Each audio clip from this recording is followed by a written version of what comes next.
Hello, and thanks so much for joining us. I'm Carol Jenkins. The program is Black America.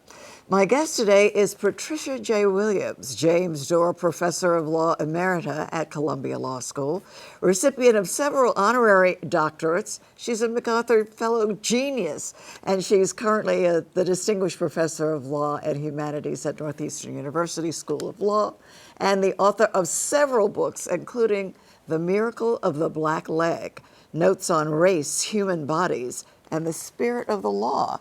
And thank you so much, Pat, for joining us. That's what we're starting to talk about today. Thank you for having me. It's a delight to be here. I love everything that you have done in your career, in your books, it's just extraordinary. And in this conversation, we're talking about The Miracle of the Black Leg, which comes from a portrait of hundreds of years ago, right? Yes. And all the way up to algorithms, which is one of the things you're working on now at Northeastern. Yeah. So a full array of subjects that are all, very important to us. Now, tell us about the student who brought this to you years ago. Yes. And stayed in your mind, this image. Yeah, this is a painting that dates to probably the late 1400s and 1500s. It's privately owned, so the provenance of it is really unclear other than that, no matter how hard I've researched it. But it depicts two saints who are fairly well known in the Greek and Russian Orthodox Church, but not so much elsewhere. The twin saints, Cosmas and Damian, they were doctors. And so it depicts what is alleged to be the first transplantation. In the 1400s, In right? the 1400s, supposedly. Pre-anesthesia. Pre-anesthesia, yes. And it depicts a white figure lying on a bier or a bed, and there with a black leg attached. And then, really, only if you look hard at the bottom of the picture, there's an image of a black figure with one leg detached. And the mythology around that, or the religious iconography of that, says that the figure on the bed might be a pope or an emperor, and the black figure is either a Moor or an Ethiop. So this is really a depiction that might have religious significance in terms of their relative status. There's also, one can look at the iconography of it. The dead person is at the bottom. The revered person to be healed is in the middle and sort of highlighted by the arrangement of the picture, right. And the saints are at the top. So there is a hierarchy, which I can't attribute to race because this is really before the modern language of race occurred. So the sense of wondering what's going on here and letting my imagination go free and watching my own associations was kind of an education to me. So it says less about the painting than the fact that I looked at that and I said, oh my goodness, this reminds me of Frederick Douglass talking about having to steal his limbs back from his master. So there was a sense of conceptual detachment that I racialized, but I think it hints just in the arrangement, the hierarchical arrangement of the emerging status of each of these characters that then metastasizes into the arrangements of chattel slavery, of the slave trade, a century or two later. Exactly, and the worth of a black life. And the worth of a black life that endures to this day. To this day, we have a recent case here in New York City of a young black man strangled to death, and the man who strangled him found not guilty. I thought about that when and thinking about this, centuries-old piece of artwork. Yeah, no, there's been such a history of people in chokeholds in New York. I began my career in Los Angeles in the 1970s. And at that time, it was being barred in police department after police department. I was in Los Angeles. I was a city attorney, a prosecutor. I watched the description of how easy it is to kill somebody with a chokehold, and that's why it shouldn't be deployed, and certainly shouldn't be deployed as a first response to Anything. obstreperous behavior or Right. to anything. And the degree to which this emerges over and over again, and police departments supposedly say, well, we didn't know, now we're going to outlaw it, Right. over and over again. You have to be old to see the degree to which it's been outlawed. The knowledge of that seems to have been submerged in specific police departments, and then it reemerges again, and everybody holds up their hands and says, well, who could have known? And it's a very troubling reemergence and phenomenon. Speaking to the medical piece of it, as you do in the book, of the use of Black lives for the general good of humanity, with no recognition or compensation, the Henrietta Lacks story is one that also comes to mind. Her DNA use, over and over again to save lives. Yeah, Henrietta Lacks, had a very a unique form of cancer, of ovarian cancer, and her cells replicated with very little prompting, and therefore it was very useful for research. Her cells could be kept alive in the laboratory and sold, and so they've created billions of dollars worth of experimental material over the years and contributed to many, many advances in cancer research and beyond cancer research. But her family was never remunerated, and that use of it was never even shared with her family until Rebecca Skloot wrote the book, The Immortal Cells of Henrietta Lacks. Right. And I think there's been a sort of public attention to the enormous wealth at one end and the extreme disparity and struggle that her family had in getting health care, that anybody has in getting health care. The degree to which we as a country, the wealthiest in the world, cannot redistribute insurance and health care in better ways, I think speaks to the degree to which our bodies are mined and then monetized, and that use of the body as exploration that then is claimed in the name of, well, we did the research and development, Right. but that the benefits are not distributed in any kind of fair, coherent, or humane way is...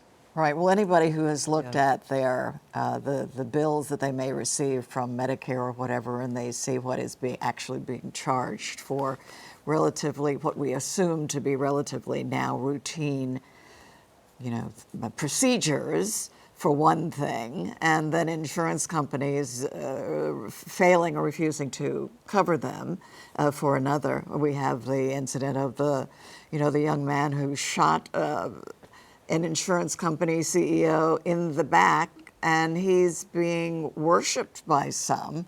It's really very disturbing. That incident is very disturbing, and I think it is testament.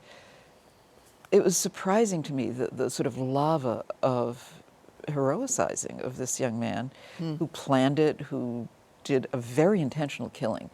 I mean, he will be prosecuted for murder, and for that, I'm thankful. But I am very, I think it does speak to the enormous sense of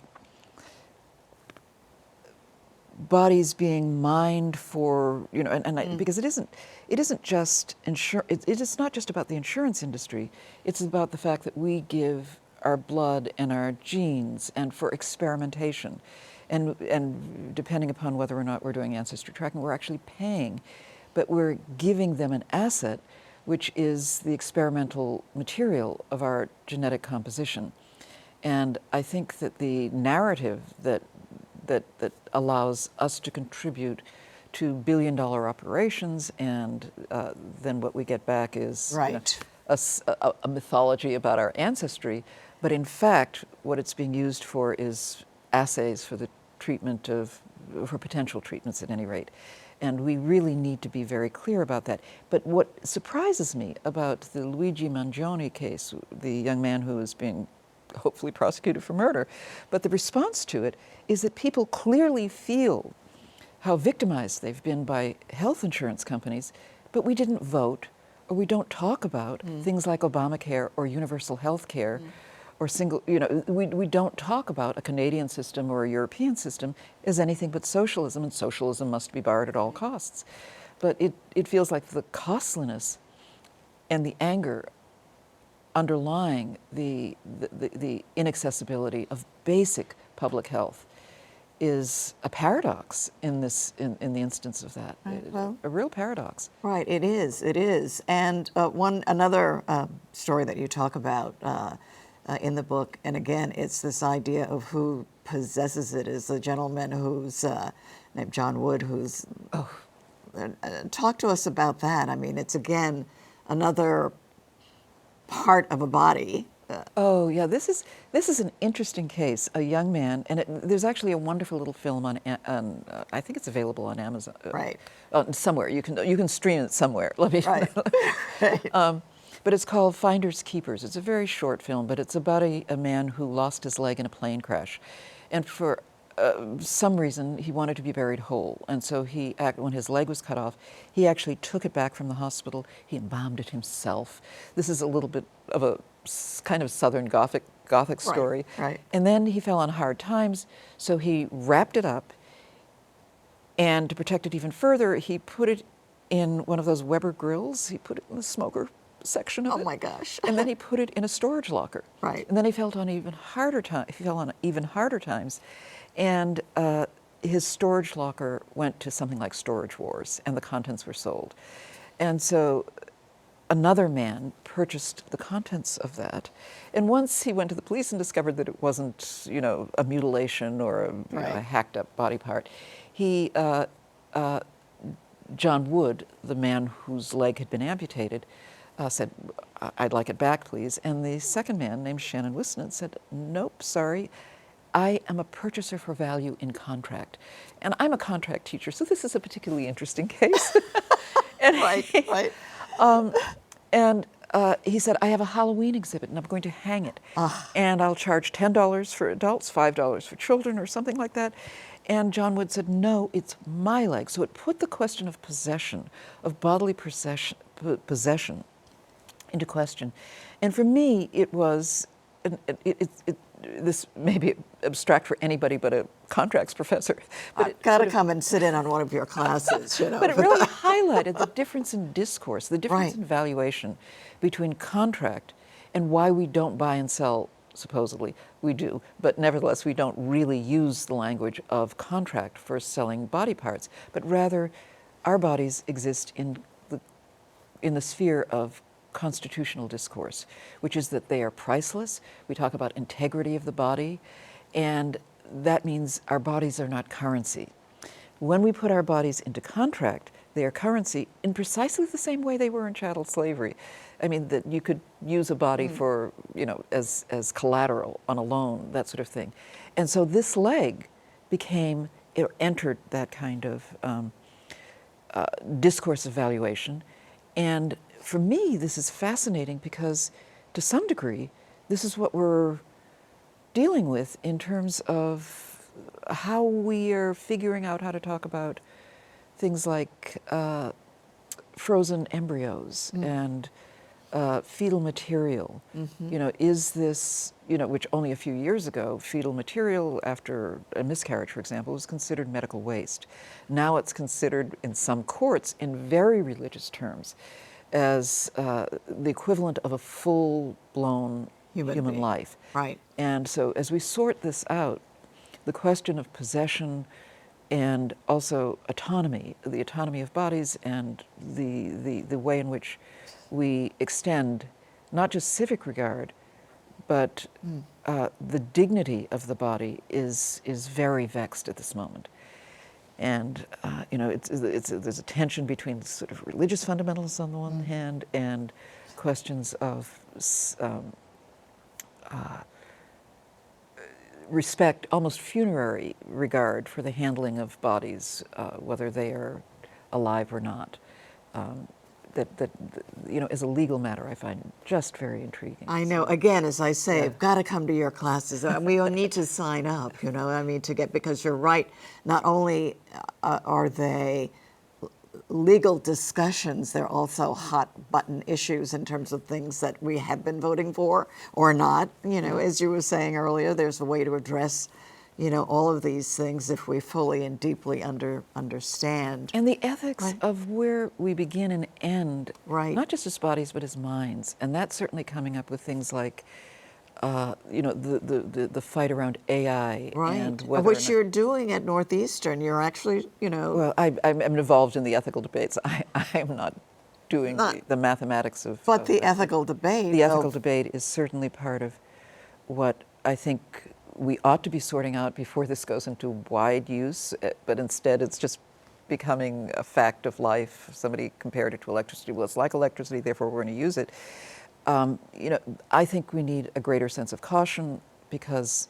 Is it it's too late? Are we it's too because late on It this, may be though? too late. I mean, certainly But the cat we is out of see- this bag, but. I know we see now, there are, people who are talking about leaving social media platforms and going to others, and then discovering, but my whole life, all of my photographs, all of my information, whatever is in this social media platform. Well, I don't know how one escapes it, quite frankly. I mean, you can put in place certain privacy barriers, but quite frankly, at this point, and I wasn't talking just about social media, but artificial intelligence, the sort that, large language models, ChatGPT, which Hollywood and many others, Sure. newspapers are suing because they're literally scooping up all this information, putting it into a large language model, and the ability to extract and mine and monetize that is very parallel to sort of extracting and mining Henrietta Lacks's cells. Exactly. And what is the race factor in that? I mean, what is that? How does that play out? Well, we'll see, but certainly the internet or social media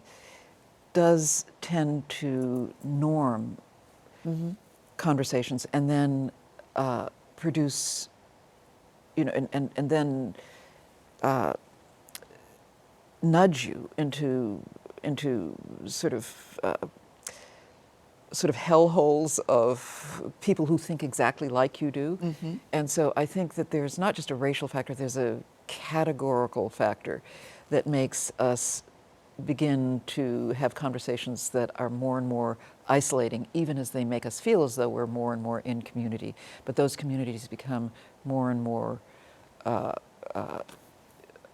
narrow, and I think there are a lot of people who've written about the way in which this is affecting our politics. And yes, there's certainly a racial dimension. There are all kinds of other biases built into that. Yeah, But let's it's all- talk. Let's talk a little bit about racial and politics and Yeah. the recent election that we had. We were discussing earlier about Sherilyn Ifill, who has written that when people are analyzing this election, they want to talk about everything, every piece of it, except the main piece, which could have been, possibly was, race. Yeah. Is that what you think as well? Well, Sherilyn, the brilliant, wonderful Sherilyn Ifill, wrote a wonderful Substack precisely to that effect, and it did confirm my own sense that people were leaving out or not refusing or didn't want to or unconsciously just burying it. I think that race is difficult enough to talk about, but when it's really the entire country clearly divided around race about this, I don't see how you can't talk about race and gender, but an intersectional kind of bias that was very powerful. I mean, it certainly was. We've had, the Hillary Clinton phenomenon. We've had women politicians who are clearly face, a level of bias. But when you combined race and gender in the body of this woman, I can't believe that this many of my fellow citizens voted for a man who would stand before rally after rally while his crowds were baying and calling her a whore. Ho, ho, ho, they were saying. Joe and the ho before Joe Biden dropped out, and worse. And thousands of people chanting this, and, our dear leader was smirking. And I think that the failure to acknowledge that as a phenomenon. What was that about? It's not about bacon and eggs. It's not just about economics. There were layers and layers of bias that were overtly expressed and people passed over in the retrospect. And I think that they're, and maybe it's just at a point where so much has gone by the wayside, maybe so much is normalized, maybe this is the new norm, but it really hurts that this many of my fellow citizens voted for a platform that was riddled with overt racism, overt disparagement of all kinds of categories of people. This is not just about race. It's about the dehumanizing of anybody who disagrees.